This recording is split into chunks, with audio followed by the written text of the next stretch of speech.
মাছ নিয়েছি, মাছগুলোকে লবণ হলুদ মাখিয়ে নিয়ে আমি লবণ হলুদ মাখিয়ে নিয়েছি, মাছে ভেজে নেব।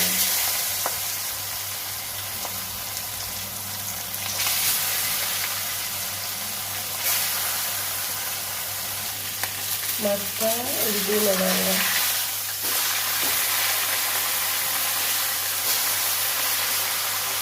হয়ে গেছে, তুলে নিচ্ছি।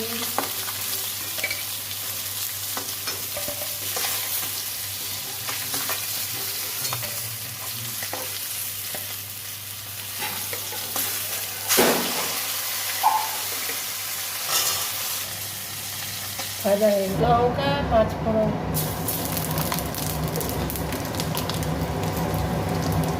তেঁতুলের জলটা দিয়ে দেবো। 5 ফোড়ন দিয়ে তেঁতুলের জলটা দিয়ে দিলাম, লবণ দিয়ে দিলাম পরিমাণ মতো, আর পরিমাণ মতো হলুদ দিয়ে দেবো। হলুদ, টক জলটা ফুটে গেছে, মাছগুলো দিয়ে দেবো।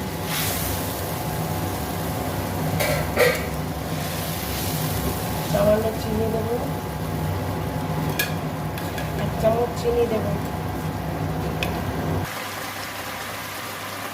ভাজা মশলা দিয়ে দিচ্ছি 1 চামচ, ছোট্ট চামচের 1 চামচ।